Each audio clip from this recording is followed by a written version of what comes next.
A climatology post is a location for systematic observation of climate elements such as temperature, humidity, rainfall, wind speed, and solar radiation. Managed by an agency such as BM, POST provides data for monitoring climate change, predicting weather, and supporting the agricultural and water management sector.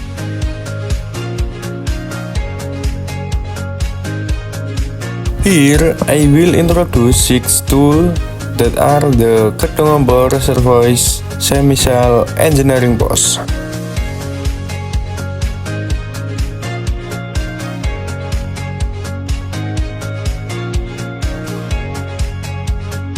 Number 1.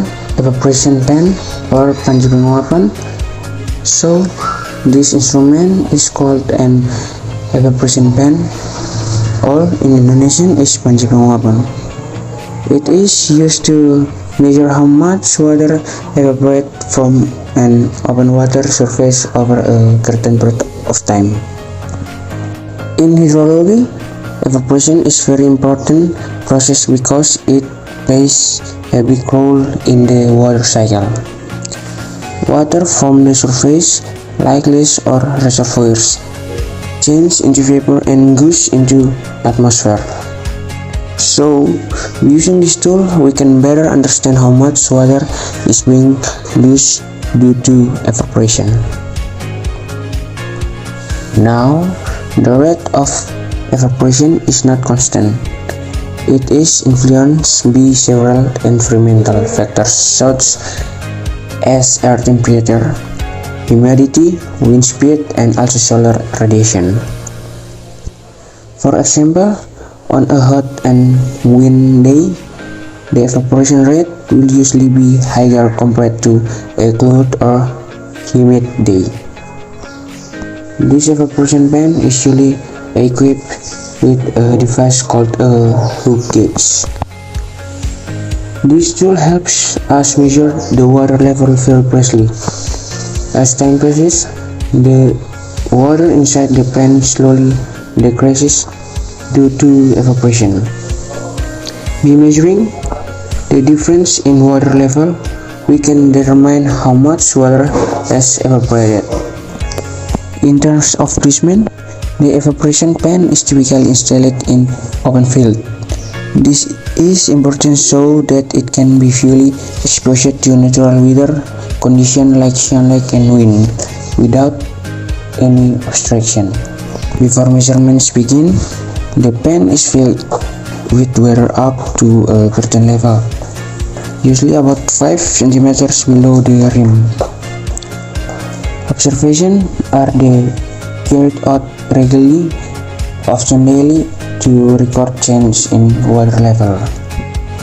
Overall, this instrument provides very useful data for water resource management, agriculture, and climate studies.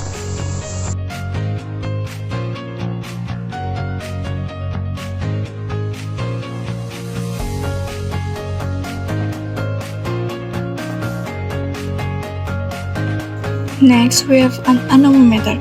This is a tool used to measure wind speed, or in Indonesian is alat pengukur kecepatan angin. And it is one of the most important instruments in meteorological observation. The most common type we see is called a cup anemometer. It consists of several small cups attached to horizontal arms. When the wind blows, their cups start to rotate. The stronger the wind, the faster the spin. This rotation is then converted into numerical data, which tell you the speed of the wind.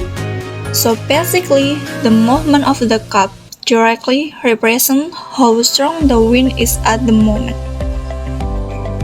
Wind speed is a very important parameter in weather monitoring. It helps meteorologists understand atmospheric conditions and predict weather patterns. For example, high wind speed can indicate storm or extreme weather event. Anemometers are widely used in weather stations, include those operated by BMKG. The data collected is essential not only for weather forecasting but also for efficient safety, agriculture, and even renewable energy like wind power. In terms of placement, the anemometer is usually installed at a certain height above the ground, in an open area without a castle.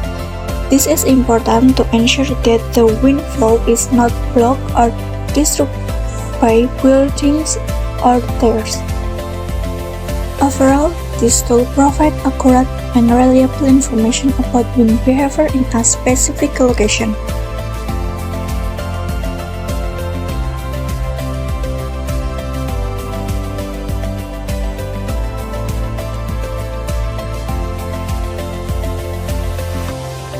Now let's talk about the Campbell-Stokes Sunshine Record, or in Indonesian is alat ukur lama penyinaran matahari. This instrument is used to measure the duration of sunshine in a day. It works using a solid glass pair which acts like a magnifying lens.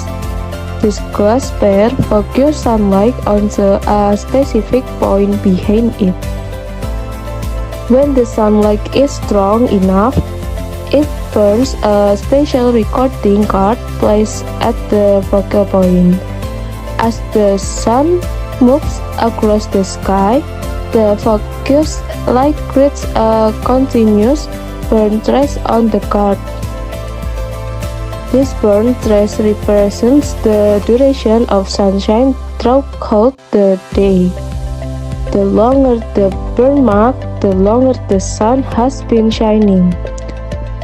What's interesting about this tool is that it doesn't measure sunlight intensity directly, but instead measures how long the sunlight is present. For accurate measurements, the instrument must be installed properly. It needs to be placed horizontally and adjusted according to the latitude of the location. This ensures that the sunlight is focused correctly throughout the day. This tool is very useful in climate studies, agriculture, and solar energy analysis because sunlight duration affect plant growth and energy production.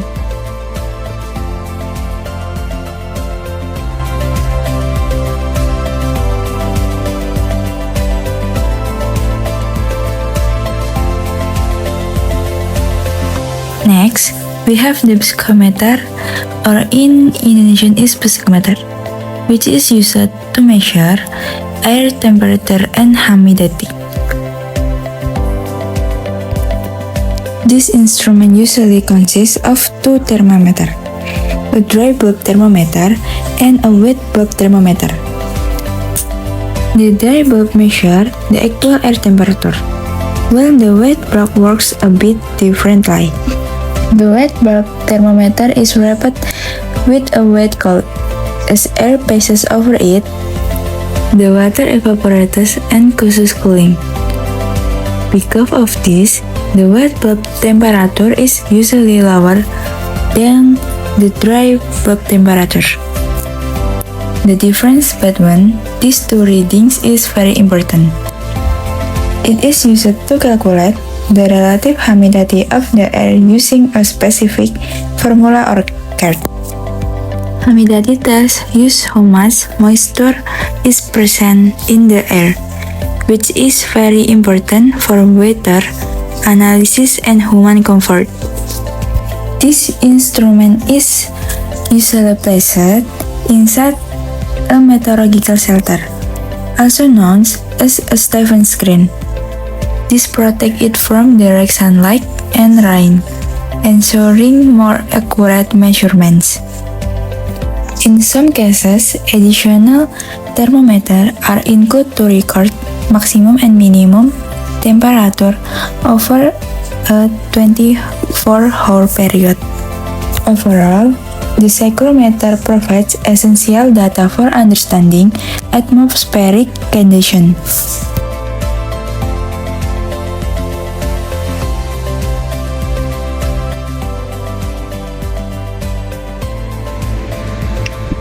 Hellman rain gauge. Now, this is the Hellman rain gauge, an instrument used to measure and record rainfall automatically over time. The working principle is quite interesting. Rainwater first enters through a funnel at the top of the instrument. Then, it flows down into a measuring tube. Inside the tube, there is a float system connected to a pen. As the water level rises, the float moves upward and the pen records this movement on a rotating cord. The cord is placed on a drum that rotates continuously, usually completing one full rotation every 24 hours. This allows you to see how rainfall changes throughout the day. From this recording, we can determine both the total rainfall and the intensity of rainfall at different times. This instrument is very useful for analyzing rainfall patterns and is commonly used in hydrological and meteorological studies. The main component include the funnel, measuring table, float mechanism, recording pen, and the clock system that rotates the cord.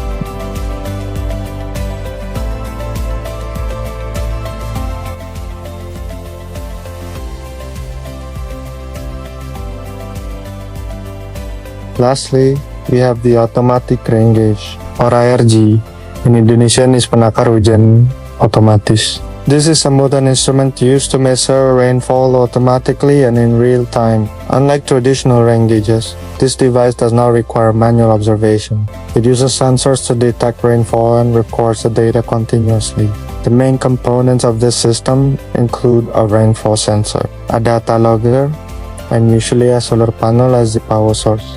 The sensor detects rain, the data logger stores the information, and the solar panel ensures the system can operate continuously. One of the biggest advantages of the ARG is its ability to send data directly to monitoring centers. This means the data can be accessed in real time without needing someone on site. This is especially important for early warning systems. For example, during heavy rainfall, the data can be used to predict floods. Similarly, long periods without rain can indicate potential drought conditions because of its accuracy and real-time capability. The ARG is widely used by BMKG and other monitoring agencies. Overall, this tool plays a crucial role in modern weather monitoring and disaster mitigation.